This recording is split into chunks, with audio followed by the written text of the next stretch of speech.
পৃথিবীর সবথেকে মজাদার নবাবী সেমাইয়ের রেসিপিটা কিন্তু আজকে আপনাদের সাথে শেয়ার করব। কালকে যেহেতু ঈদের দিন কিন্তু এটা সবাইকে সার্ভ করে আপনি কিন্তু সবার মন অর্জন করে ফেলতে পারবেন। রেগুলার দুধ সেমাই তো আমরা সবাই খেয়ে থাকি প্রত্যেকবার ঈদে, কিন্তু এবার ঈদে একটু ডিফারেন্ট করা যাক। সো ফার্স্টে একটা প্যানের মধ্যে আমি এখানে 2 টেবিল চামচ বাটার দিয়ে দিয়েছি।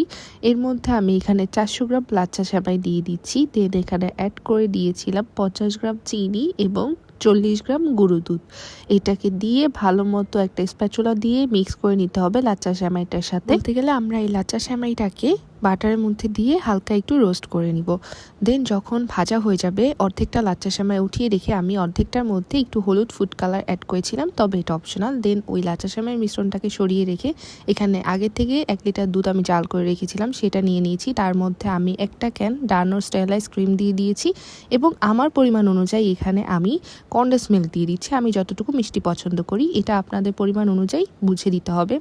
দেন অ্যাড করে দিয়েছিলাম 2 টেবিল চামচ কর্নফ্লাওয়ার মিশ্রিত পানি। এই সবগুলো উপকরণ দিয়ে চুলার আঁচটা মিডিয়ামে রাখতে হবে এবং অনবরত নাড়াচাড়া করতে হবে। নাড়াচাড়া করতে করতে এক পর্যায়ে দেখবেন অনেকটাই ঘন হয়ে আসছে, তখন চুলা থেকে নামিয়ে এটাকে ঠান্ডা করে নিতে হবে।